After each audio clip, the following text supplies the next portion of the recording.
não. Várias buscas. Não, várias buscas, né? É. Mas não acharam, não. O Luan Malta falou pra perguntar aqui pro Daniel se ele é filho do Esperidião Amin, que parece muito. Esperidião Amin, o essa careca daí é lá, não hein? Não tem nada. Não, eu o cara é acho que- feio, meu. Não, Você não, não. sabe quem é Esperidião Amin, né? Eu sei, careca, não. não tem nada a ver com ele ele. é feio, não. Nossa. Não é dele, não. Acho que ele tá confundindo com outra pessoa. É. O Esperidião Amin não parece nada com ele, não. Teve uma época que falaram que era filho de outra pessoa, mas Quem? de Amin, Falava que é parecido com quem? que eu era parecido com o Michel Temer. É isso que o chat tá alucinado aqui, sim, tá falando isso sim. Isso sim. Isso me falaram, que era parecido com ele e tal, né? Que era filho dele, etc e tal. Mas, na verdade, o livro, quando eu compus o personagem do Marlon, né? Eu coloquei características físicas nele que depois acabaram se assemelhando com ele. Quer dizer, era um cara que tinha características sírio-libanesas e que tinha uma ascensão política. Quando ele foi... Isso daí só veio mesmo estourar quando ele foi vice da Dilma, né? Na época de candidatura ainda. Né? Ele estava ainda angariando votos. E aí ele mesmo falou do livro. Tem um comício dele em Rio Claro. Se você digitar lá no YouTube, como é que é? Michel Temer fala sobre satanismo, comício, Rio Claro, já acha. E ele falou, ele fez uma sinopse do meu livro, ele fez uma propaganda fantástica, vendi livro pra caramba. Né? Depois o Magno Malta acabou falando também de mim. Né, dizendo que eu tinha dito que era filho do Temer, né? Só que eu nunca falei isso, né? Então, que eu tinha dito que era filho do Temer. E aí ele gastou 10 minutos na tribuna para falar mal de mim. Só que aí a venda foi lá em cima de novo, né? Mas falando o que de você? Mal em que sentido? Falando que eu estava dizendo que eu era filho dele e que isso estava atrapalhando a candidatura dele e que a minha mãe estava me processando, que é outra mentira também, porque basta qualquer estagiário de direito para checa ali os dados e ver que não tinha processo nenhum, né? Então aquilo alavancou, né? E o Michel Temer falou mais uma vez, ele falou com como é que chama aquele programa? Amaury. Amaury Júnior? Amaury Júnior, isso. Ele falou na Amaury Júnior também, né? Então ele deu bastante ibope, ele deu bastante propaganda para mim. Teve uma outra vez que ele falou dentro de uma igreja, perguntaram para ele dentro de uma igreja se ele era satanista. Eu ia perguntar isso para você. Se tem alguém que eu botaria minha mão no fogo e falar assim, quem se arrisca? O Temer, eu acho que é satanista. Ou é vampiro. Ou o Temer é igualzinho o Voldemort. Meu. Ele deve ter alguma... Sim, ele parece aquele tipo mordomo de filme de terror, né? Mas perguntaram para ele numa igreja se ele é satanista. Agora imagina, vamos supor que ele fosse satanista. Você acha que o cara vai falar? Você acha que o cara vai ser burro? Sim, a propósito eu sou satanista. Né? Não, ele vai dizer que não, evidentemente. Mas ficou aí... no ar aí, hein? Você viu, Mandíbula? Eu não senti filho. Não, mas eu ia falar aqui que em momento algum o Daniel negou ser filho do Temer. Você só deu aquela sabonetada. Sabonetada? Não, no portal Guia-me. Uma vez eu dei uma entrevista no portal Guia-me e eu deixei claro, ipsis literis, né? Dizendo assim, eu nunca falei e você acha que eu falei, você prova que eu falei. O Silas Malafaia veio também falar que eu falei, veio todo espumando, aquele jeito dele, espumando. Aí eu falei, tá bom, então você mostra qual foi o vídeo que eu falei, qual foi a linha no livro, né? E morreu o assunto, né? Porque não tem. Mas de novo sabonetou, não negou ser... Não, mas eu falei no Guia-me. No Guia-me eu falei que não. Que não, não é filho do Temer. Não, nesse portal Guia-me eu dei uma entrevista já faz um tempinho. Falei que não era. Durante um tempo, realmente, eu ignorei, porque eu achei uma coisa tão esdrúxula. Eu falei, não vou nem responder isso daí. Né? O Alves Alive fala que se você já estudou sobre o arquivo 7, linguagem matemática de Deus e a filosofia EX. Filosofia EX, não sei. EX parece exemplo, né? É abreviação de exemplo. o... Agora, a matemática de Deus, eu estudei a proporção áurea, a sequência Fibonacci. Isso sim. E o que seria? Sequência Fibonacci? É uma proporção que está em toda a natureza, em toda a criação de Deus. Está em tudo. Está no sua digital. Na concha. Está na concha, está na espiral das galáxias. Não, isso eu já estudei, mas... É a sequência Fibonacci, Qual seria a relação com Deus? Seria uma marca de Deus? É um DNA de Deus, porque toda a criação de Deus tem essa marca. Tudo que Deus faz está na folha, tá no caracol, tá na asa da libélula, tá em tudo quanto é lugar. Entendi. E o outro que ele falou do 7 aí, o que é? Esse eu não sei esse o é que o que é. arquivo 7, Linguagem Matemática de Deus. Arquivo Esse 7. arquivo 7 não sei, não conheço. O Gabriel Gama pergunta aqui se você conhece a história do pastor Francisco Vieira, ex-bruxo tio Chico. Ih, o tio Chico? Não quer. Aí eu não confio no tio Chico. É? Vamos dizer assim, vai. Porque Tem gente assim. Existe o pastor, que tem um chamado legítimo, e tem o pastor que é picareta. Ele vai fazer disso uma profissão. Então ele cria uma história, né? Como tem outros aí, criam histórias esdrúxulas. Inclusive teve uma vez, veio propor uma aliança comigo.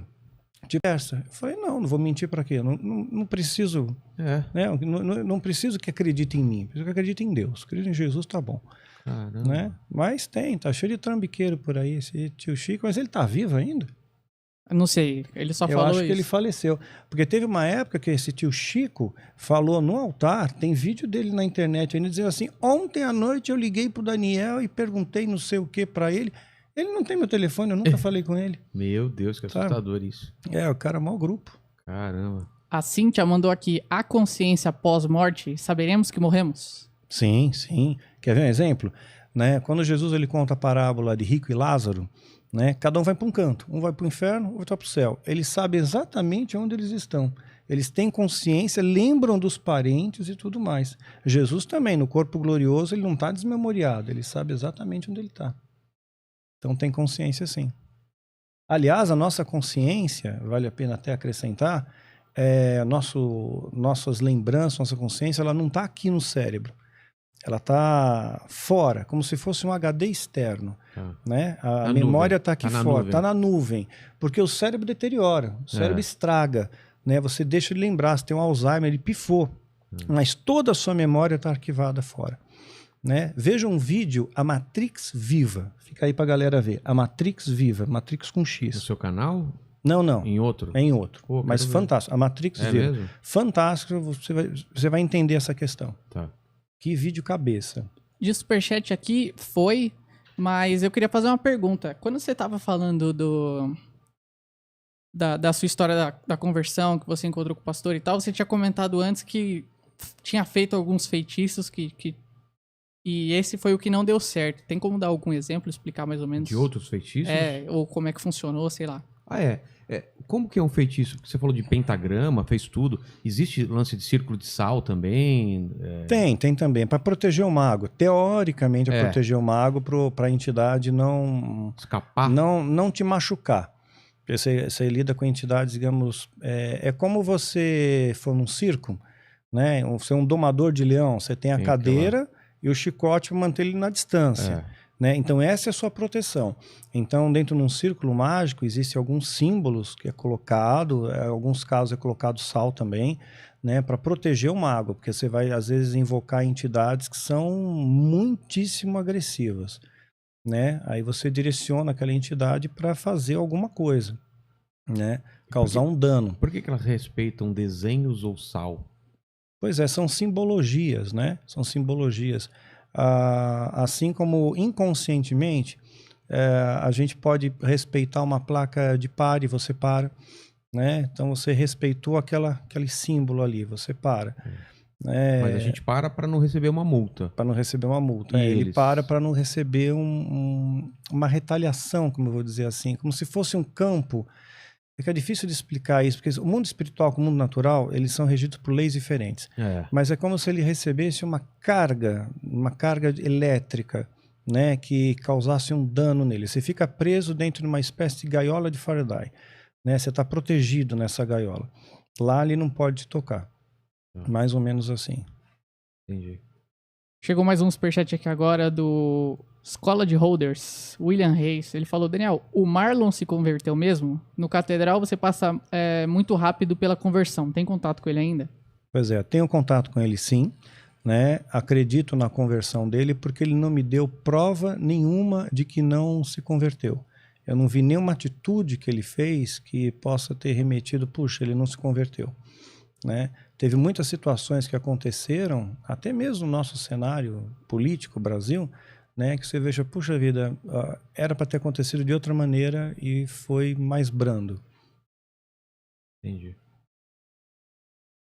Outra coisa que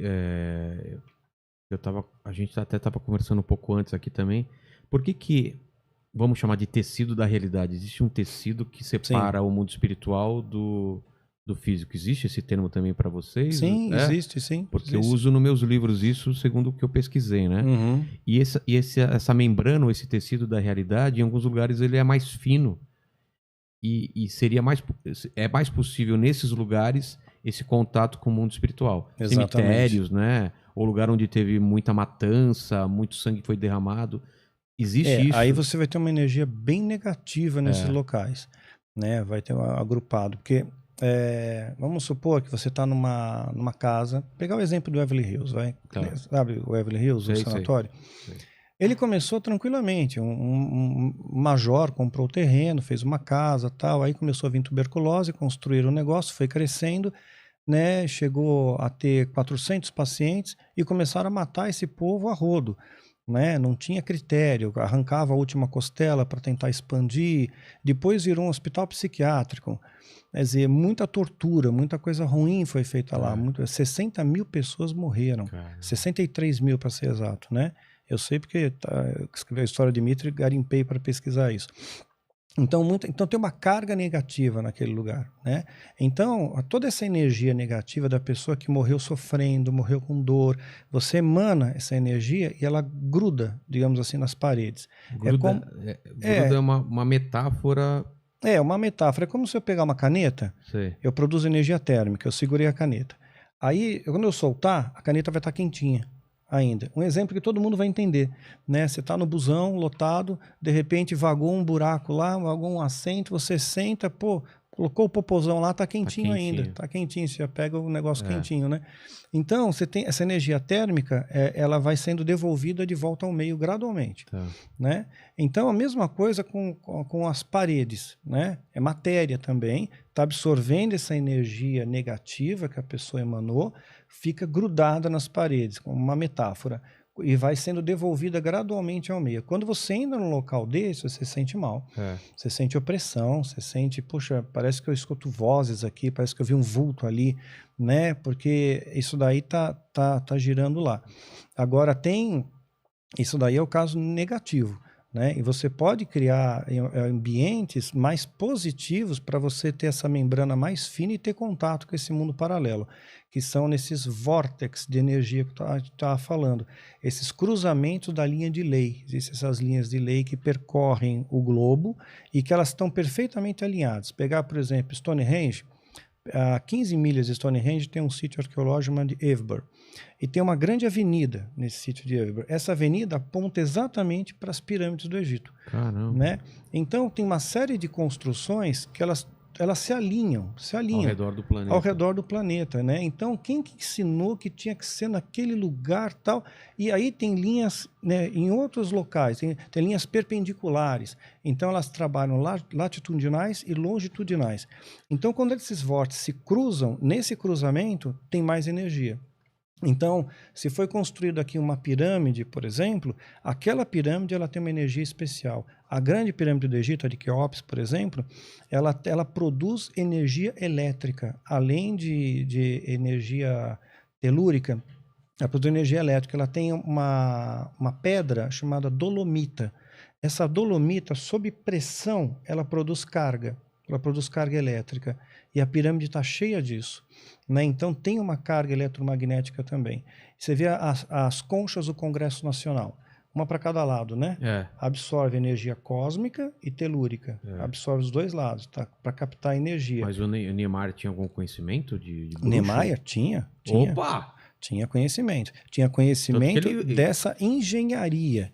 Não sei até que ponto que ele tinha conhecimento. Porque o que ele fez? O que ele fez? Ele copiou uma cidade do Egito, de Aquetaton. Né? A Brasília é uma réplica da cidade de Aquetaton. No formato de asa de avião e tudo. Na verdade, é a asa de um pássaro, né? A gente pensa hoje é avião, né? No formato de um pássaro, com avenidas largas para o sol e para o deus Ra, correr, né? Foi uma cópia do... Uma cópia idêntica praticamente, toda a estrutura arquitetônica foi projetada no Egito. Então, veja bem, ele não era satanista, mas ele se espelhou no ambiente do Egito, que era toda uma cultura focada e ensinada por entidades satânicas ali. E ele reproduziu isso para lá. Tanto é que ele também replicou num outro padrão desses vórtices de energia. Então, você pegar o Memorial da América Latina em São Paulo, tem aquela mãozinha, né? A mãozinha aponta para Brasília. Você tem o memorial... A mão tá pra cima, não tá? Não, ela tá reta assim. É. Tá reta. Ela aponta para Brasília. A frente dela. A frente dela. Tá. Né? O memorial Niemeyer, que tem na Ponta da Praia, em Santos, também. Tem uma ponta lá, Brasília. Museu do Olho, que tá lá em Curitiba. O olho tá olhando para Brasília. Caramba. Né? Então, ele entendeu esse princípio. Mas ele não pode ser um satanista ou um Illuminati, alguma coisa? Não sei, eu nunca ouvi falar nada dele de ser coisa. Tá. Mas fato é que ele detinha um conhecimento pautado na observação, no meu entender. Ele, como arquiteto, ele observou bem ali, né? O Egito, puxa, isso aqui funcionou aqui.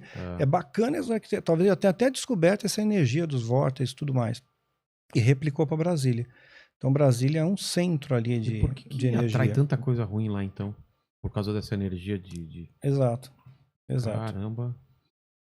A culpa é dos vórtices. Tá na hora de mudar a capital do Brasil para outro lugar, né? Pô, demorou, né? Voltar pro Rio de Janeiro. Não, o Rio de Janeiro tá bravo também, viu? O Rio de Janeiro tá bravo. Tá. Mas e cemitério? Por causa do que tem gente morta? É um vórtice também. É um vórtice. Tem uma energia negativa. Tem gente morta e tem a tristeza dos vivos. Tá. Mais do que os mortos, tem a tristeza dos vivos. Essa tristeza que emana uma energia ruim, melancólica. Aí você atrai o quê? Atrai entidades de cemitério, que o satanismo chama de sadraques, né? Que são entidades de cemitério, né? Que eles dizem que são como pequenos morcegos que grudam nas suas costas. O satanismo que diz isso, eu nunca vi um desse, né? Grudam nas suas costas e são vampiros de energia, eles sugam a sua energia. Aí você dorme, mas não descansa. Você está sempre cansado, sempre abatido, né? Aí você acha que você está com depressão, mas de repente o tratamento não dá resultado, né? E aquela coisa que consome a sua energia. E tem pessoas assim. Claro que tem. Tem gente que de repente você conversa 10 minutos, suga a sua energia. Eu falei, caraca, já vieram aqui, inclusive. Falei, caramba, e aí você tá... Olha como ele dá risada. Você é maldoso pra caramba. Eu joguei. Eu não. Eu joguei verde e você comprou isso daí. Não falei nomes. Mas só o fato de você já ter jogado verde, tá ligado? Quem sabe? Já colheu ali. Já colheu e vieram os nomes da cabeça que eu sei, tá bom? Mas você falou esperando que eu ia colher. Exatamente. Olha só. O velho truque. O velho truque. Posso ler o superchat aqui? Pode. Chegou mais um do Will I Am. Acho que não é o do Black Eyed Peas. Não. Ele falou, Daniel, é verdade que a comemoração da festa de aniversário tem relação com o satanismo? Ouvi falar que o fato de ter uma pessoa de um lado luzes apagadas, vela acesa e presente, etc. É verdade? Não. Nossa. O pessoal caiu nessa porque é por causa do parabéns a você que tem um ratim, bum. Mas isso é um recurso de linguagem. Tem até um nome que me falha a memória agora do que é. Né? Procura aí, tio, o que é isso aí? Onomatopeia? Ratim. Isso, onomatopeia, exatamente.